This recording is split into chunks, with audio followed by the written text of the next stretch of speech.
It is just such a poor representation. This isn't about feeling a certain type of way. When people disrespect our Prophet sallallahu alaihi wasallam, I get that part. I get that energy. I get that anger. However, I don't care what anybody says, and I've seen some of the so-called support that this brother's got in this video. I don't care what anybody says. This brother did not give enough time. Grabbed the guy way too quick to properly know what was going on. When it comes to dawah and conveying the message, there has to be wisdom. There has to be hikmah. Your emotions can't overtake you. Now, Bismillah, walhamdulillah, wassalatu wassalam, ala rasulillah. Assalamu alaikum wa rahmatullahi wa barakatuh, everyone. Inshallah, you're all doing well. I had to take a break. I had to take a break from the online sphere because, yeah, things have been crazy recently. It's an understatement. Sometimes for the sake of the greater good, you have to take a step back. However, I watched something the other day. Perhaps what I have to say on this may be beneficial. May Allah make it. I had the misfortune of watching a video from a brother who takes part in dawah. Now, before I get into it, I want to emphasize my love and appreciation for those who take part in dawah, people who sacrifice, take the time, energy to convey the message, despite it being such a temperamental world that we live in today. Non-Muslims that people come across and talk to and convey the message to, they represent so many different people. They represent the families of so many revert Muslims.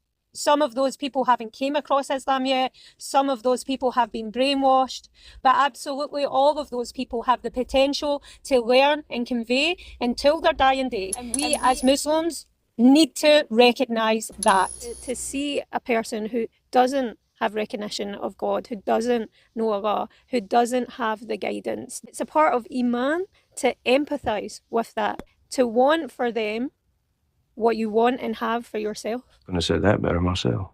However, I think because of the online clout chasing world we live in, some people forget themselves. Even if they go into this sector with the best of intentions, which 9 times out of 10, I truly believe that this is the case.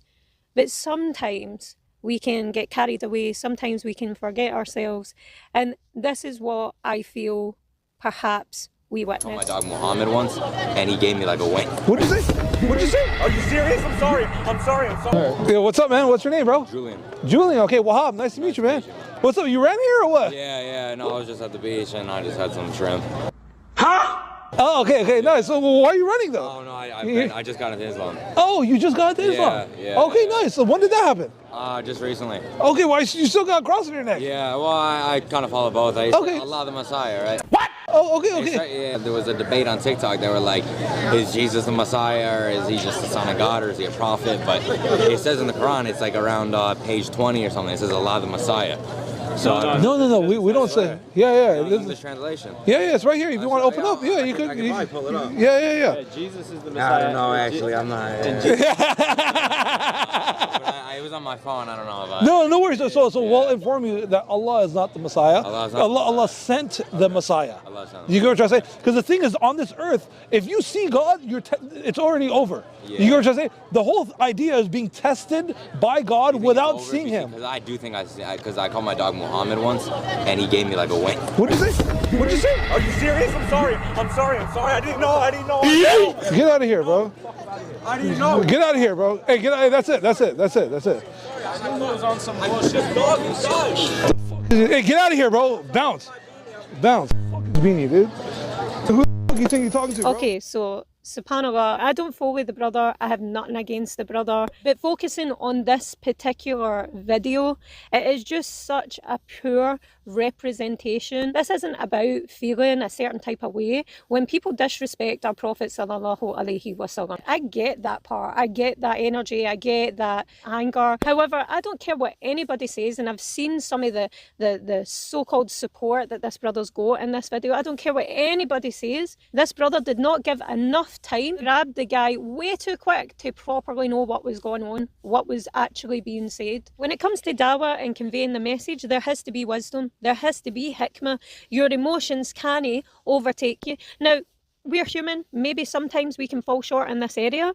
But it just seems to be becoming more and more popular, failing to have the emotional maturity, failing to have patience. Ibrahim alayhi salatu wasalam, in his way of da'wah to his father, he said, Ya abati, oh my father. While he knows and recognizes this is shirk and this is wrong, he was still good-mannered towards his father. He didn't say, Ya mushrik, or Ya kafir, Ya murtad. He never said it in that way. And within this, there is a secret in terms of da'wah, that when you are nice and you uphold manners and you display this noble characteristic, people are more willing to listen to you and their hearts are open. And then you can guide them to the truth, bi'idhnillah. But if you are going to speak to them in a derogatory manner and call them names and words, even though that might be the reality, they're not going to listen to you and they're going to shun you away. I know what it's like to be challenged. I know what it's like to have the stereotypes and misconceptions of Islam thrown at you. I know what it's like to be mocked. I know what it's like to hear the disrespect when it comes to Islam, when it comes to our Prophet sallallahu alaihi wasallam. We are a strong community. We'll speak up for ourselves when necessary.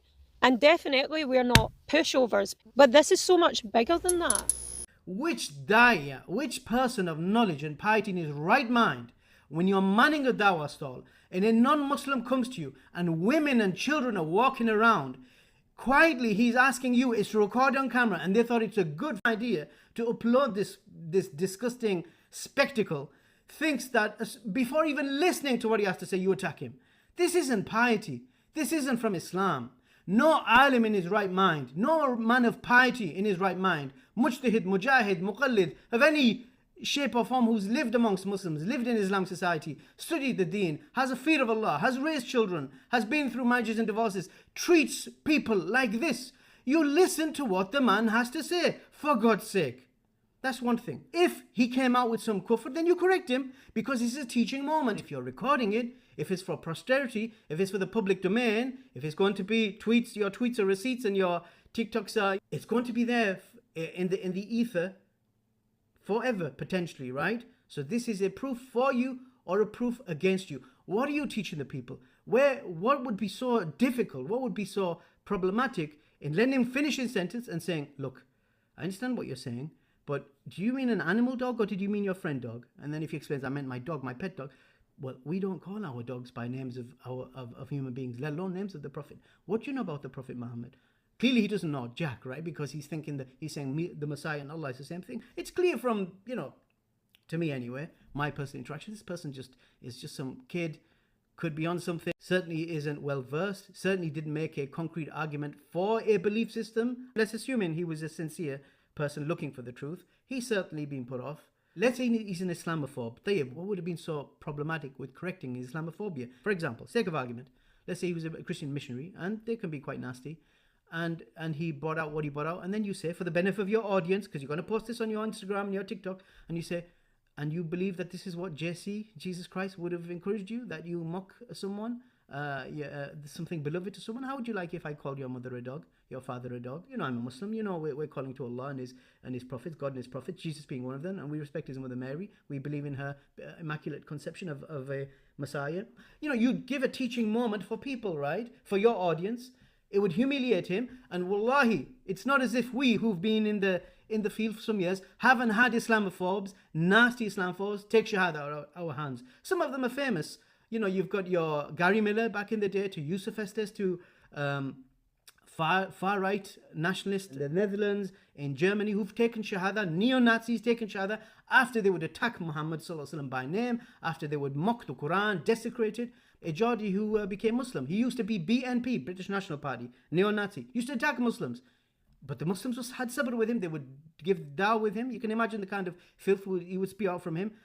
Pakis go home and N-word and all that kind of stuff. And brothers had sabr with him, and he took shahada eventually. And he married a sister, an Asian sister, and he passed away. He died as a Muslim upon Islam not too long, a few years. I have many family members that are non-Muslim, and if I had heard that this happened to my brother, I would be absolutely livid. Because just by this guy grabbing this guy, throwing him around and telling him to go, you no longer have the right to this knowledge. You're failing to see the responsibility that comes with the role. This sort of impulsiveness is not befitting of a Muslim, is not befitting of a person who is taking on this responsibility and duty of giving dawah. Everybody who sets up a dawah stall knows that sometimes these sort of interactions come with the territory. Nobody's asking the warner or anybody else to be a pushover. Nobody is telling anybody to be emotionally weak or to be passive. No. We carry ourselves appropriately. We have a level of patience. We analyse the situation. We are not just reckless and impulsive. And this is also something that we can see consolidated in the Sunnah of the Prophet ﷺ, where he said that haste comes from Satan. Meaning that we should have patience and think before we act, because doing otherwise could lead to mistakes. We are a people who have foresight and, inshallah, wisdom. Taking that clip for a live stream, editing in the way that it was and putting it out there to go viral, the potential damage that it can cause to the image of Islam, undoing either your own hard work or the hard work of other people in the field. People don't know what strength is anymore. They don't know what strength is. And an example of this is where Abu Hurairah radiallahu anhu narrated that the Prophet ﷺ said, the strong man is not the good wrestler, but the strong man is he who controls himself when he is angry. This is common knowledge. So the fact that some people are justifying this behaviour so quick and willing to push the Sunnah and the guidance to the side in order to make themselves feel better, for their emotions to be allowed to run wild, we need to do better. This is not about you, this is not about me, this is not about us, this is about Deen, this is about Allah, it's about the efforts of the Prophet ﷺ, the Sahaba. We need to be a part of the solution, not the problem, and I'm failing to see that in many of these interactions. That table should absolutely be approachable for everybody. And I think that's why I sort of focus on empathy, because some of my first initial interactions with Muslims, we hit them with the stereotypes, we hit them with the misconceptions that we had on Muslims and Islam. And honestly, if it wasn't for the Muslims' emotional maturity, through that almost belittling our assumptions with class and proper etiquettes and manners, it was that actually opened our eyes to realise, actually maybe we have misconstrued this whole thing. We thought Muslims were like this, but actually they're like this.